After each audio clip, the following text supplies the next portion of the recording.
Quand tu entends Ibn Abbas, tu dois sentir ton cœur lourd. Ton cœur, il doit être lourd. Il doit être lourd de savoir que c'est l'érudit de la communauté. Il doit être lourd de savoir que c'est le compagnon qui maîtrisait le plus l'explication du Coran. Ton cœur, il doit être lourd de savoir que c'est l'homme à qui le prophète alayhi salatu salam en personne a fait une dua en disant « Oh Allah, donne-lui une profonde compréhension de la religion et instruis-le dans l'explication et l'interprétation des choses. » Et maintenant que tu sais tout ça et que tu sens ton cœur bien lourd, sache que cette montagne de savoir n'avait que 13 ans à la mort du prophète alayhi salatu salam. Il n'avait que 13 ans. Un jour, il a vu le prophète alayhi salatu salam qui voulait faire ses ablutions. Il s'est dépêché de lui ramener de l'eau pour qu'il les fasse, et quand le prophète alayhi salatu salam allait commencer à faire la salette, il a fait signe à Ibn Abbas pour qu'il vienne prier à côté de lui. Mais Ibn Abbas, il est resté derrière. Une fois la prière terminée, le prophète alayhi salatu salam lui a dit « Qu'est-ce qui t'a empêché de venir prier à côté de moi, ô Abdallah ?» Vous savez ce qu'il lui a répondu? Il lui a dit « Tu es bien trop illustre et éminent à mes yeux pour que je me place côte à côte avec toi. » Subhanallah. Regarde et médite un peu. Un enfant. Nous, nos enfants, on fait la salette, ils passent devant, ils sautent, ils montent sur ton dos, ils font du toboggan. Et Ibn Abbas, c'était pas n'importe qui. C'était le cousin du prophète, alayhi salam. Il était de sa propre famille. Et il dit « T'es trop important à mes yeux pour que je me permette de prier à côté de toi. » Non. Franchement, les compagnons, ils avaient un niveau qu'on pourra jamais comprendre.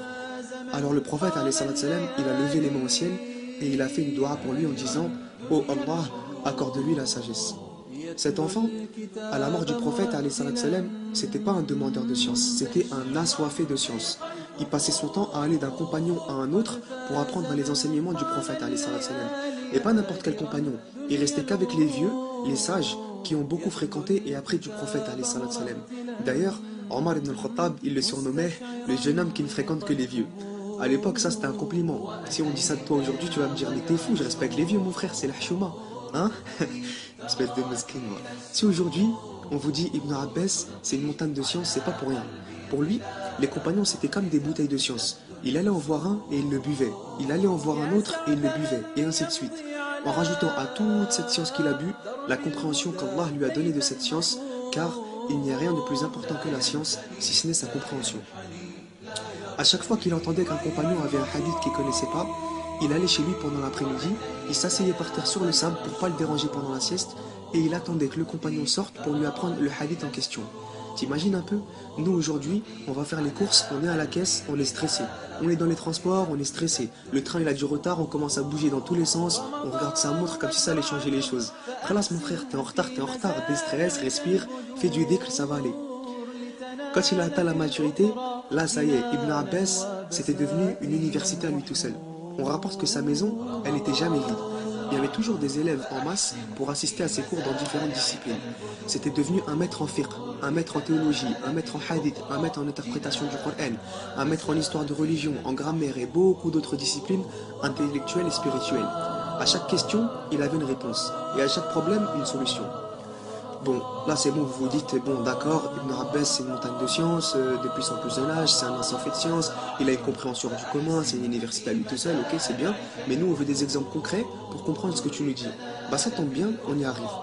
Lors de la fameuse polémique qu'il y a eu concernant la secte des Khawarij à l'époque de l'imam Ali, radiyallahu anhu, pour ceux qui ne connaissent pas l'histoire, pour vous remettre rapidement dans le contexte, il y a eu une bataille à l'époque pendant laquelle un groupe d'hommes avait quitté les rangs de l'imam Ali en le traitant de mécréant, etc., parce qu'il lui reprochait plusieurs choses qu'on va voir justement. Donc, ça a commencé à chauffer un petit peu, et Ibn Abbas il a dit à Ali, laisse-moi aller leur parler. Au début, Ali il n'était pas d'accord, parce qu'il avait peur bien sûr qu'il tue Ibn Abbas. Puis finalement, il s'est laissé convaincre. Donc, Ibn Abbas il est parti les voir pour savoir ce qui allait pas. Et ils lui ont dit, voilà, on en veut à Ali pour 3 choses. La première, c'est qu'il a permis à des hommes de juger dans les affaires d'Allah, alors qu'Allah a dit, le pouvoir n'appartient qu'à Allah. La deuxième, c'est qu'il a combattu ses ennemis sans prendre ni prisonnier ni butin de guerre. La troisième, c'est qu'il a abandonné le titre de prince des croyants, c'est donc le prince des mécréants. Alors Ibn Abbas il leur a dit, bon, si je vous récite des paroles d'Allah ou de son messager qui vous contredisent, est-ce que vous allez vous remettre en question et revenir à l'obéissance? Ils lui ont dit, oui bien sûr. Et là concentrez-vous bien parce que c'est un petit peu technique. Il leur a dit, par rapport au jugement des hommes, Allah n'a-t-il pas dit lui-même, ô les croyants, ne tuez pas de gibier pendant que vous êtes en état d'ihram. Quiconque en tuera volontairement, devra envoyer en offrande à la Kaaba une tête de bétail ayant la même valeur que le gibier tué, d'après le jugement de 2 personnes intègres parmi vous. Il leur a dit, le jugement des hommes pour du gibier, est-ce que c'est plus important que le jugement des hommes pour leur propre sang? Là, ils étaient bloqués. Et il leur a rajouté en bonus, et Allah n'a-t-il pas dit au sujet de la femme et de son mari, si vous craignez le désaccord entre les 2 époux, envoyez alors un arbitre de sa famille à lui, et un arbitre de sa famille à elle. Si les deux veulent la réconciliation, alors Allah rétablira l'entente entre eux. Allah lui-même, il a fait du jugement des hommes une traduction authentique dans son livre. Il leur a dit, c'est bon, on a fini avec cette question? Ils lui ont dit, Allahumma na'am, oh Allah, oui. Après, en ce qui concerne les prisonniers de guerre et le butin, il leur a dit, le prophète salam lui-même il l'a fait. Et il a plus de droits sur vous que vous en avez sur vous-même. Comme Allah lui-même le dit, le prophète a plus de droits sur les croyants qu'ils n'en ont sur eux-mêmes et ses épouses sont leurs mères. Alors ils ont commencé à se regarder les uns les autres et Ibn Abbas il leur a dit, c'est bon pour cette question? Ils lui ont dit, Allahumma na'am. Et pour les terminer, il leur a dit, Ali, il a abandonné le titre de prince des croyants. D'accord. Mais le prophète, salam, il a abandonné le titre de messager d'Allah. Vous vous rappelez pas? Le jour d'Al-Hudaybiyah, quand il a conclu le pacte avec Suhail ibn Amr et Sufyan ibn Harb en disant à Ali, écris, ô Ali, ce sont les termes du pacte de paix acceptés par Mohammed, le messager d'Allah. Et là, les polythéistes, ils ont dit, comment ça, messager d'Allah? Si on était convaincu que tu étais le messager d'Allah, on t'aurait pas combattu. Le prophète, salam, il a dit, oh Allah, toi tu sais que je suis le messager d'Allah. Et il a dit à Ali, oh Ali, écris, ce sont les termes du pacte de paix acceptés par Mohammed ibn Abdullah. Donc, le prophète, salam, il est meilleur que Ali. Mais on lui a pas dit, t'es pas le prophète, parce qu'il a effacé le titre de messager d'Allah de son nom. Ibn Abbas, il leur a dit, c'est bon, on en a fini avec cette question. Ils lui ont dit, Allahumma na'am. Et c'est ainsi qu'environ 20 000 personnes se sont repenties et sont revenues dans les rangs de Ali, alors que 4 000 sont restés obstinés dans leurs fausses croyances et ils ont formé cette secte connue sous le nom des Khawarij. Vous avez maintenant un exemple concret de cette montagne de science qu'était Ibn Abbas. Cet homme était aussi quelqu'un qui cherchait toujours la réconciliation. Il était souvent médiateur et évitait la violence. C'était quelqu'un de doux et d'attentionné.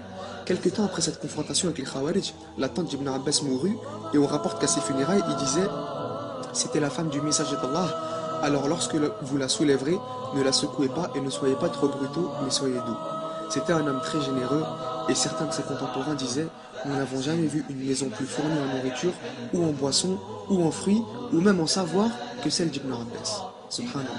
Ibn Abbas, cette pierre précieuse, s'est éteinte à l'âge de 71 ans, mais restera à jamais dans nos mémoires et dans nos cœurs. هذا ما أعلم والله أعلى وأعلم سبحانك اللهم وبحمدك أشهد أن لا إله إلا أنت أستغفرك وأتوب إليك والسلام عليكم ورحمة الله وبركاته